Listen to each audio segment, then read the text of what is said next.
For those who witnessed it, the stench of blood and excrement, combined with the sight of the victims, was distressing. A red Nissan Altima crashed into a ravine along Karak Highway in Malaysia, causing the death of a couple and their baby. The father who drove the car suffered major injuries caused by his head's collision with the windshield, as blood was splattered to it, as did the dashboard.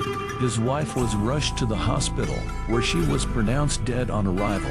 The 6-month-old infant died on impact. This wreck occurred despite the excellent safety ratings of the said vehicle. The accident's cause remained unclear, given there were several traffic signs and the driver was tested for intoxication, which came up negative. There were also no traces of rear-end collision, and because the weather was nice that night, investigators concluded that the incident was caused by human error. The Karak Highway, which connects Kuala Lumpur and Genting Highlands, is one of Malaysia's creepiest roads. Its dark, lengthy, winding, and accident-prone roads have spawned a slew of ghost stories that send shivers up the spines of passing motorists. 4 wannabe vloggers from Manila from the YouTube channel Low Mega Pranks arrived at the darkest and most notorious part of the Karak Highway in a rented white Proton XR van to shoot their first prank in Malaysia. Ray frantically searched the rear seat for his phone, but he couldn't find it. "Perhaps you placed it on airplane mode and it flew away," Rudy joked. This made the others laugh. Ray scratched his head while looking suspiciously at his pal wearing a black shirt.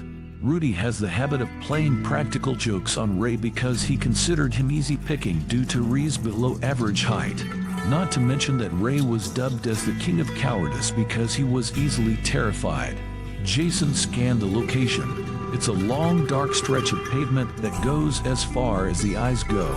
Both sides of the highway are lined with tall grasses and some occasional palm trees. Beyond those trees are forest and palm plantations. The area is well hidden and is ideal for their planned horror prank. He started unloading their equipment while occasionally looking in the other guy's direction, who was having some laugh time. Harold handed Ray the phone as they were unpacking their stuff. "Oops, I did it again," he sang and danced to the tune of Britney Spears' song. Rudy laughed and patted Harold on the shoulder as if congratulating him, and proceeded to dance along. In an attempt to retaliate, Ray shot back at Harold. "Take a look at our costumes." He grabbed one and raised it up there, covered with stains. He pointed to the stains on the white fabric used for Muslim burials. "Didn't you wash this?" He raised his eyebrow at Harold, who was in charge of the costumes. Jason inserted himself into the conversation. "Those streaks are fake blood, and it's part of the props, idiot." Ray scratched his head and laughed at himself. He pointed 2 fingers at his eyes and pointed his index finger at Harold as if saying, "I'm watching you. It's not over yet." Harold was about to do the same thing when Jason purposely dropped a piece of equipment that made a huge thud. This made Ray jump into Harold's arms. They all laughed and said "King of Cowardice," while raising both hands in their head, lifting an imaginary crown, and offering it to Ray, their king. Rudy was setting up lighting and sound effects when he said, "Last night when we took Malaysia Airlines, I decided not to shower." Ray suspected that this is another of Rudy's corny and insensitive jokes, but asked him anyway why. "Because I could just go to the beach and wash up." Rudy replied, expecting everyone to crack up, but no one got the joke. Jokes are like the Malaysian airline. It's a hit or miss situation. Rudy added and chuckled, but when he scanned the perplexed-looking faces glancing at him, he gave up. "Screw you all," as he nonchalantly raised both arms and walked away. They all laughed in chorus. Jason told them the shoot doesn't need to be perfect since he would do the post-editing later. He turned his laptop on and said, "Damn, my laptop crashed." Harold remarked, "What?" Jason responded, "I just Googled Malaysian Airlines." They all started laughing again. It was almost 7 o'clock in the evening when they finished setting up their equipment. Ray felt the urge to urinate. Since there was no bathroom where he could relieve himself, he went to the side of the van while the rest were having their dinner. Ray removed his belt as fast as he could since he couldn't contain it anymore. He pulled out his thing and pointed it at the rear tire of the van. He smiled, thinking of the Pocong who would touch this tire later when they returned it to the rental company. Halfway after he started, he noticed someone wearing their Pocong costume suddenly appeared, standing silently next to him facing the forest. A Pocong is a shrouded ghost that is said to be the soul of a dead person trapped in their shroud. A shroud is a white fabric that covers the cadaver, which is tied on the head, over the neck, and on the feet. These fuckers are trying to scare me again, he silently murmured to himself while smiling. That worked already, it won't work again. He's now giggling and is struggling to contain his laughter. He stood straight and slowly pointed his weapon to the Pocong beside him. He urinated on its leg while laughing heavily. The Pocong suddenly vanished. When Ray noticed that the Pocong was gone, he shouted, "Serves you right," and continued laughing. In the back of his mind, he's thinking how any of his 3 friends could disappear that fast without him noticing. He shrugged the thought off and went back. Ray just snapped a photo of his nasi caribou meal while the 3 have already eaten their beef rendang. He ordered the 3 to wear their costumes as if he were their boss. He was elated when they followed his instructions without any complaint. Rudy, Jason, and Harold left Ray in the car to fetch their costumes. Ray decided to vlog his dinner like a food critic. He picked up his camera and pointed it to the food. The blue rice has been cooked to perfection. The crispy skin turmeric salmon, with its fresh herbs, salted egg, fish crackers, and spiced sauce, is a culinary treat, he said as he kissed his new Sony ZV-1 camera. Where the hell did those guys go? Ray said to himself as he scanned the surroundings from inside the van. He also noticed that his old video cam was missing. He closed the window of the van in fear as he noticed a reflection of a white figure in the side mirror. He also looked at the other side mirror and saw another white figure. He cried, calling for his mother, when another white figure jumped outside the rear windshield of the van and licked the glass while looking at him intently. The 3 blew their cover chuckling, with Jason capturing Ree's terrified reaction using Ree's old camera. Works every time, they all said at the same time. Ray picked up some rice that came out of his nose as he wiped his tears away. I hate you guys. But deep inside he knows that these guys are the best thing that ever happened to him. Rudy went over their plan again. Ray will do the filming. The 3 of them will stand apart on the side of the road to terrify the passing vehicle. I believe I should dress up as well. Ray was adamant. Rudy commented, "Your face is already terrifying. Don't stare in the mirror because you'll be afraid of yourself." Ray pointed at him and said, "You." They both laughed and went to their planned position. The 3 were dressed in a white shroud covered in blood, tied in a knot at the head, neck, and feet. They were disguised like a Pocong ghost of the Malaysian urban legends. The 3 jumped like rabbits as they went to their assigned position.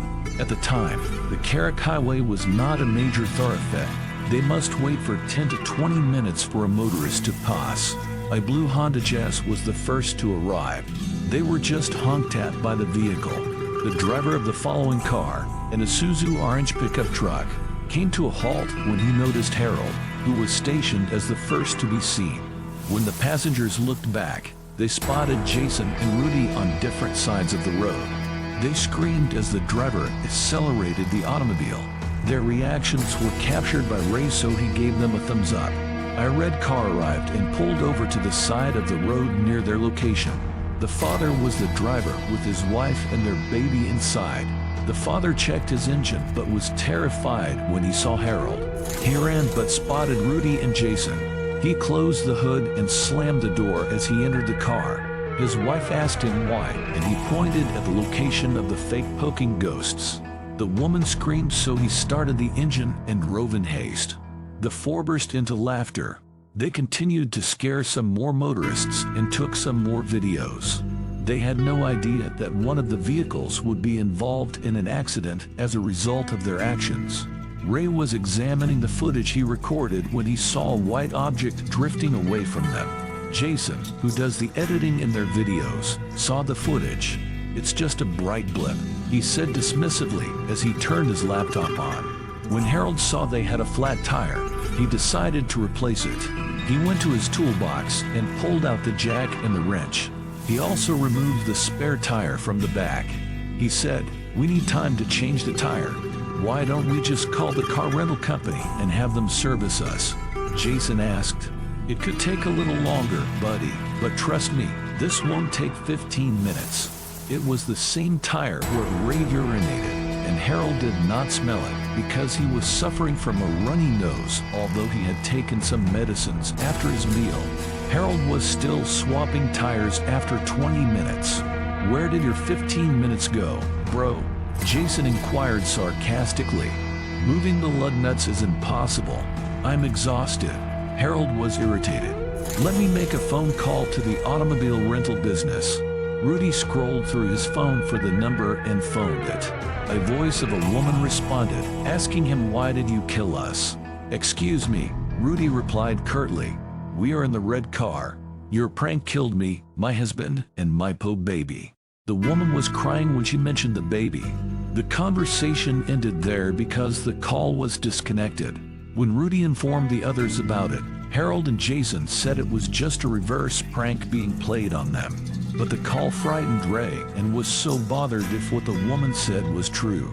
Ray silently prayed for forgiveness. Rudy mentioned that one of the sound recorders was missing, so he grabbed the flashlight and went to the location where he put it earlier. A strong breeze swept through the tall grasses, revealing two white figures. One of them seemed to be carrying an infant that was also covered in white cloth. He used his flashlight to try to figure out what it was, but it disappeared like white smoke. He scratched his eyes and checked again. There's nothing there. Not far from where he's standing was the missing sound recorder. He picked it up and went back to the van. Rudy mentioned what he saw on the field to the others. Everyone was unsettled because this story coincided with the phone conversation. Jason tried to lighten the mood and said that someone was playing pranks on them. He got out of the car and shouted, "You can't beat us. We are the best pranksters in the world." Ray followed and stood in front of the van's hood and spread his arm. Imitating Leonardo DiCaprio's line in the movie Titanic, he yelled, "And I am the king prankster of the world." When Ray got down, he realized that the tire wasn't even close to being flat. He claimed, "I have repaired the tire," and told Harold to return the spare tire to the back of the vehicle. Harold agreed, puzzled as to how Ray had changed the tire so quickly. After packing all their things, Rudy stepped into the driver's seat of the van and started the engine. Jason, Harold, and Ray climbed inside and shut the door. "Let's get out of here.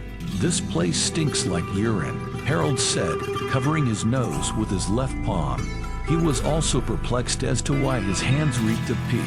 Ray blushed and said nothing. "Successful prank. Let's get back to civilization," Jason said while checking their prank footage on his laptop. "I got you," chimed Rudy, who then turned on the headlight of the vehicle. Everyone froze when the light beam landed on a figure in a red shroud standing in front of the vehicle. The figure seemed to be a tall man with huge bulging eyes. His eyes didn't have any black pupils. It's all white. You could see hatred and contempt on the facial expression on his rotting green face.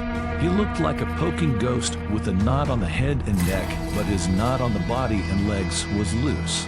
Rudy slid the headlight switch off. Everyone looked at each other confused. Rudy switched on the headlight again.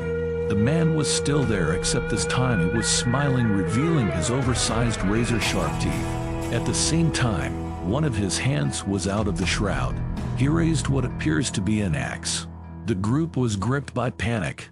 Rudy cranked the reverse gear and stepped on the pedal. The wheel went full throttle, but the vehicle did not move. It seemed that the wheels on the back were not touching the ground. He looked back to see two Pocings in a white shroud lifting their vehicle at the back. Jason and Harold were shouting and crying and pointing to the front. Rudy was about to look back to the front, but it was too late. His head was hit by an axe and was split in two. Blood was smeared all over inside the van. Harold was too shocked to do anything. Jason opened the door on his side and started to run towards the palm tree plantation. Ray shit himself and passed out. Seeing Jason leap from the vehicle towards the plantation, Harold decided to follow. Ray woke up in the middle of the palm plantation. He has no recollection of how he got there. He slowly sat up and leaned on the palm tree near him because his head was throbbing with pain.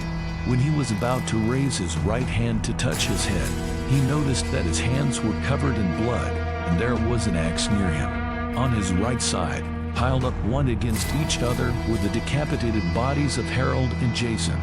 Ray was in a state of shock when the Malaysian police apprehended him as the main suspect of killing 3 of his companions. The police found him in the middle of the nearest palm tree plantation, sitting in one corner talking to himself and rocking back and forth.